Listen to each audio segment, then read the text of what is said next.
Hola, hola, hola, mis amigos. ¿Cómo estamos? ¿Cómo estamos? Mis amigos, vengo a hablar hoy de un tema que tocamos por arribita el otro día en una directa. Y es el tema del éxodo.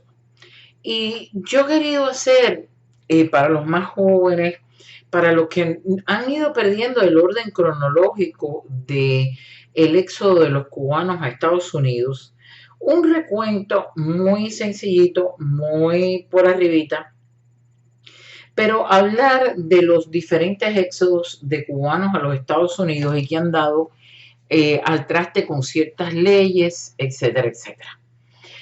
Ustedes saben que en el año 59, cuando llega la Revolución Cubana, el primero en irse fue Batista, con su gabinete y algunos hombres del gobierno de Batista, pues fueron los primeros prácticamente en salir.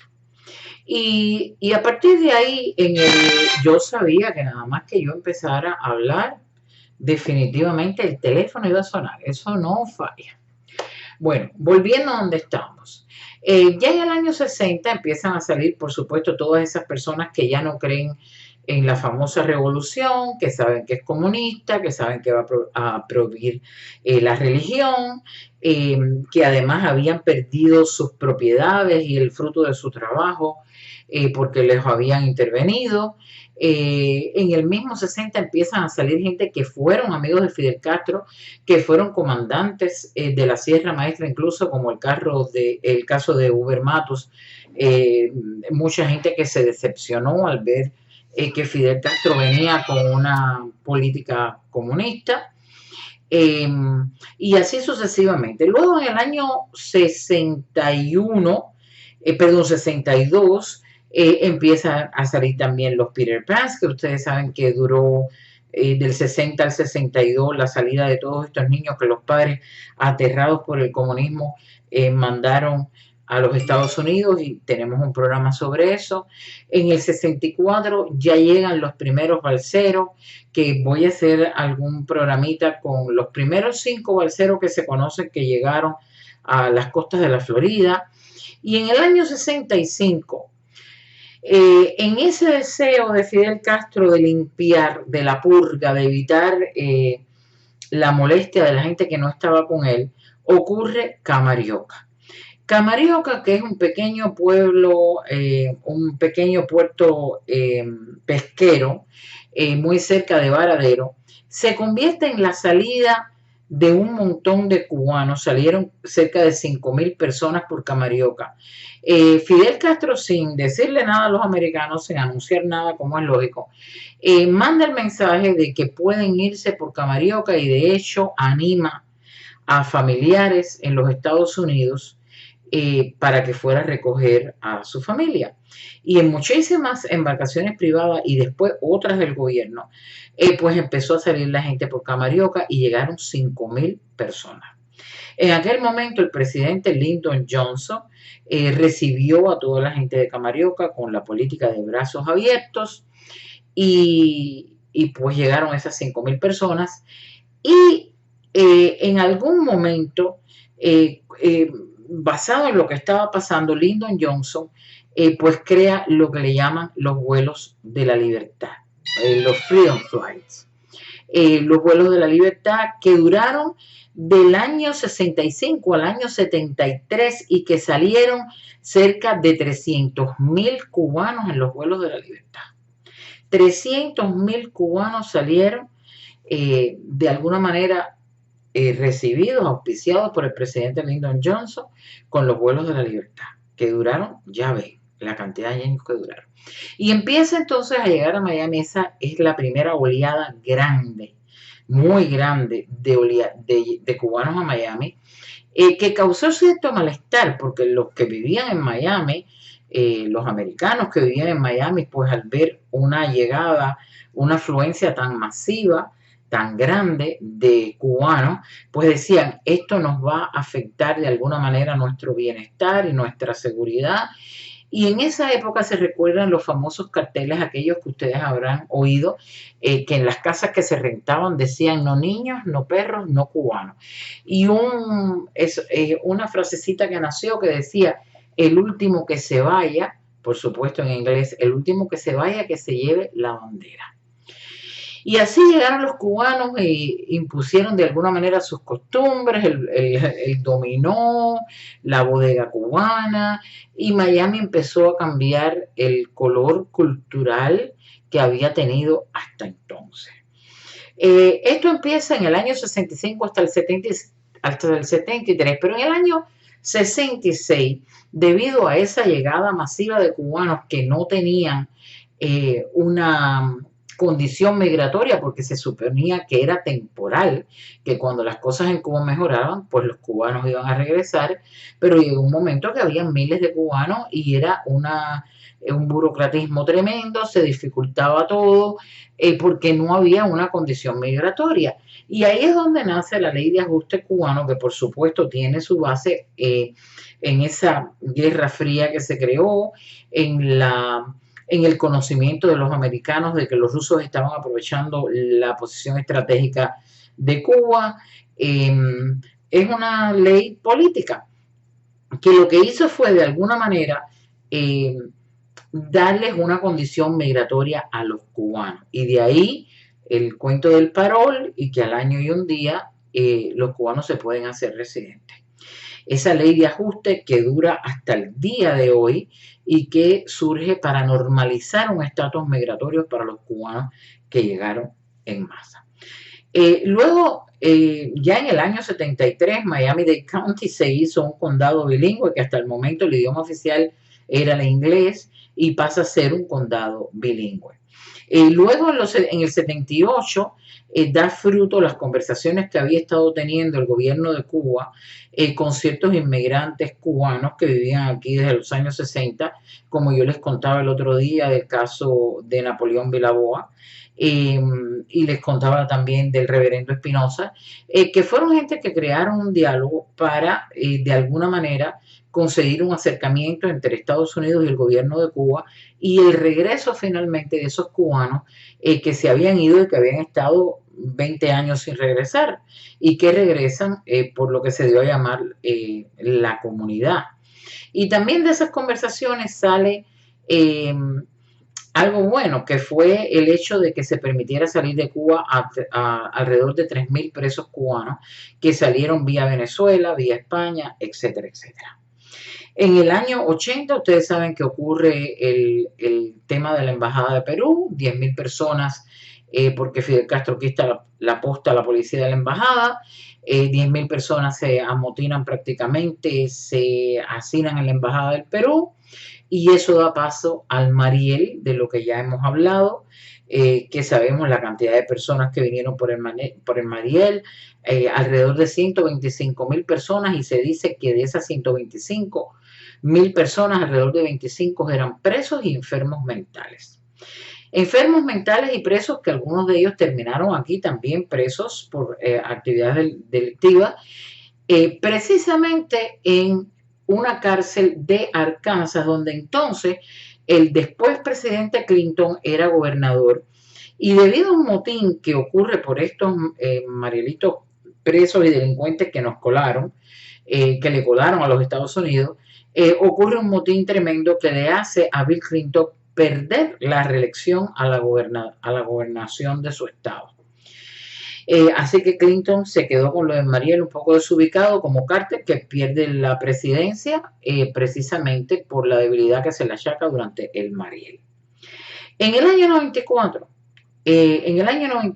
en julio, ocurre el hundimiento del remolcador 13 de marzo, porque ya el país estaba en aquella historia del periodo especial, las enfermedades, toda la desnutrición que ocurrió en esa época, que ustedes, los que vivieron el periodo especial, saben de lo que estoy hablando, y estaban hablando de la famosa opción cero, que siempre he pensado si era que todo el mundo se iba a inmolar y el pueblo se iba a morir. Y luego estaba ya otra vez los ánimos caldeados, la gente queriéndose ir. Y Fidel Castro sabía que necesitaba otra válvula, como ya había tenido antes. Y después que pasa el remolcador, ocurre el maleconazo el 5 de agosto. Y cuando ocurre el maleconazo el 5 de agosto del 94, Fidel Castro dijo, bueno, pues yo voy a dejar que salga, yo no voy a parar que nadie se vaya si quiere irse en balsa, ya esta vez no era que vengan los barcos de los Estados Unidos, cosa que Clinton dejó clarísimo que iba a ser castigado todo el que saliera de aquí a recoger a alguien a Cuba, y en cuestión de 3 días creo que salieron alrededor de 3.000 cubanos. Y ahí en ese mes de agosto ocurren una serie de eventos que ese día 5 de agosto Fidel Castro habla y hace aquel asunto donde dice que él no va a cuidar las fronteras, las costas de la Florida, que él no es el guardián de las costas de la Florida, y lo que está diciendo es que se va a ir 1.000.000 de gente y se va a ocurrir otro Mariel. Y Clinton, que ya había pasado lo que había pasado en el Mariel, dijo, de eso nada, monada, no vuelve otro Mariel. El día 12, Fidel Castro empieza a dejar salir gente, Clinton lo sabe, una semana después Longton Childs, que era el gobernador de la Florida, entonces declara un estado de emergencia en el estado de la Florida, y se crea ahí esa tensión. Clinton suspende los vuelos charter, suspende la remesa, y al otro día Fidel Castro le dice, pues sí, pues yo abro las fronteras, y abre, y fue la crisis de los balseros que todos conocemos, que salieron en masa. Y por supuesto Fidel Castro estaba jugando una carta debajo de la manga, como siempre, de chantaje y manipulación, para conseguir de los americanos lo que él quería, que era una revisión del embargo, era la suspensión de Radio y TV Martí, era de alguna manera que el gobierno de los Estados Unidos cumpliera las 20.000 visas que daba a cubanos según el acuerdo y las conversaciones del año 84, que siguiera la lotería de visa, todo a su conveniencia. Todo a su conveniencia, y en el medio los cubanos jugando con la historia, jugando con la tranquilidad, la paz y la vida de los cubanos. Y bueno, ahí se forma entre el presidente norteamericano Clinton y Fidel Castro, que abre las costas cubanas y salen miles de balseros. Y Clinton se planta en 3 y 2 y dice, bueno, pues ya tengo el programa de Distant Shores, o las orillas distantes, y aquí no van a llegar. Lo que va a pasar es que van a ser interceptados. Llegó un grupo primero que logró llegar a los Cayos, y creo que lo sacaron de los Cayos y lo fueron a procesar en otro lugar, y luego pues dicen, los vamos a interceptar en el mar, y van directo a la base naval de Guantánamo, donde ya había cerca de 20.000 haitianos en una condición parecida. Los cubanos en la base naval de Guantánamo llegaron a ser cerca de 33.000, y le costó al gobierno federal de los Estados Unidos $400 millones. Lleva en el año 94 a todos estos balseros que están llegando a Guantánamo, se crea una crisis tremenda en Guantánamo, Fidel Castro molesto porque habían usado la base para tal cosa, y bueno, y ahí se va generando una serie de cosas hasta que en el año 95 Clinton dice, bueno, pues casi todos los haitianos habían regresado, Fidel Castro transado de que no iba a recibir a los cubanos, y Clinton accede a procesar a esos cubanos que estaban en la base naval de Guantánamo, pero automáticamente firma la ley de pie seco y pie mojado y dice, a mí la dictadura de Castro no me va a manipular más, y firma la ley de pie seco, pie mojado, que usted llegaba y si usted pisaba tierra, pues ya, y si no, usted era interceptado en el mar y de vuelta. Ley que después ustedes saben que fue en el momento de la salida de la presidencia de Obama, Obama retiró. En ese periodo, entre el 95 y el 96, Fidel Castro dice, bueno, ya tú te llevaste a los balseros, qué bueno que has puesto la ley de pie seca y pie mojado, no estás de alguna manera motivando al cubano a que se vaya. Claro, ya él había sacado 33.000 personas que estaban descontentas. Él había abierto la válvula de su olla de presión. Y en ese momento, y déjenme cerrar algo que tengo en el, perdón un momentico, que tengo algo en el YouTube, un programa que estoy esperando que va a empezar en cualquier momento y empieza la conversación, perdón. El caso es que en ese momento él dice, bueno, vamos a conversar. Y Clinton incluso, que además le molestó muchísimo a Jorge Mascanosa, que tanto cabildeo habían hecho en Washington a favor de la libertad de Cuba, Clinton dice, bueno, pues mira, nos vamos a sentar, vamos a hablar del embargo, vamos a reconsiderarlo, vamos a ver qué pasa. Ahí estaba, le promete que va a sacar a las 20.000 visas del año 84, y pues sí, vamos a hacer todo eso y vamos a conversar.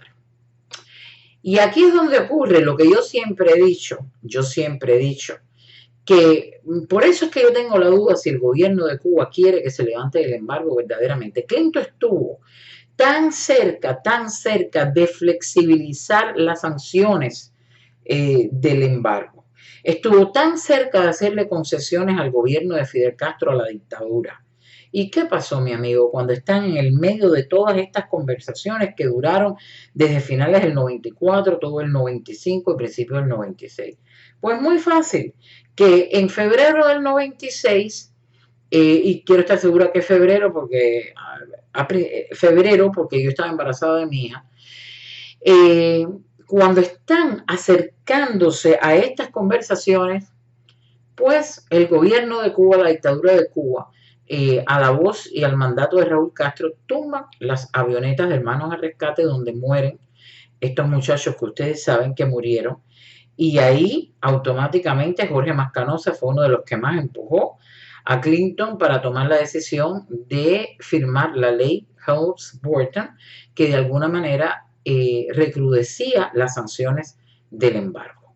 Y eso lo logra Fidel Castro con una manipulación que comienza desde querer hacer una válvula de escape a luego estar muy contento porque los Estados Unidos ponen una ley que restringe al cubano poder salir. Miren qué contradicción, a querer sentarse a tener una conversación, a que esa conversación ya se esté dando y entonces él tumba las avionetas y por supuesto se terminan las conversaciones, se termina la posibilidad que él tuvo casi a la mano de flexibilizar el embargo y nace la ley Helms-Burton. Y a partir de ahí, pues ya ustedes saben que luego pues ya han visto el cruce por la frontera, los cubanos que viajan a Ecuador y a través de Ecuador van viajando y caminando por toda la frontera para llegar a México y poder entrar a los Estados Unidos y todavía aprovecharse de la ley de ajuste cubano, los que se han hecho ciudadanos españoles y vienen a los Estados Unidos, algunos se quedan y esperan al año y un día escondidos, otros van y regresan, etcétera, etcétera. Y veremos eventualmente la desaparición de la ley de ajuste cubano, precisamente por el mal manejo de algunos cubanos que han despolitizado la causa de la partida o la causa de llegar a los Estados Unidos. Y en algún momento algún presidente se sentará y dirá, bueno, pues ya los cubanos no son inmigrantes políticos, así que suspenderemos la ley de ajuste cubano. Así que por eso siempre les digo que sean muy conscientes de lo que dicen y de la razón por la que dicen que se fueron.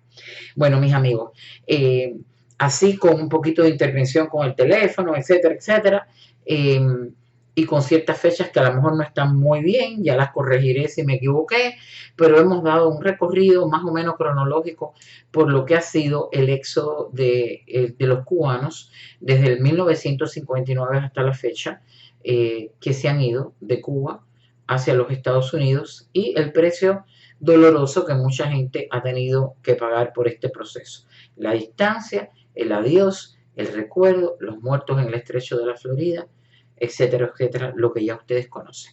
Bueno, mis amigos, si esto les ha parecido interesante, pues ya saben, suscríbanse. Yo sé que vienen, que ven los programitas y que a veces siguen de largo porque se les olvida suscribirse.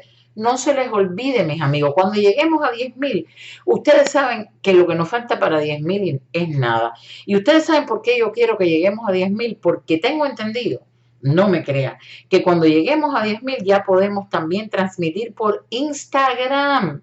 Y eso es lo que yo quisiera de llegar a los 10.000. Porque cuando tengamos 10.000 transmitimos por Instagram y ustedes saben la cantidad de jóvenes cubanos que están por Instagram. Los más jóvenes, esos que son muy jovencitos, están en Instagram todos. Así que esta viejita quiere llegar a Instagram. Ya estoy aprendiendo ahí cómo será. Voy a pasar trabajo, pero en cuanto lleguemos a 10.000 e Instagram nos deje conectar YouTube con ellos, para allá vamos. Así que nada, mis amigos, compartan, por favor, suscríbanse, compartan, suscríbanse y este es el momento. Vamos, vuélvanse locos y denle like y suscríbanse. Un beso, los quiero.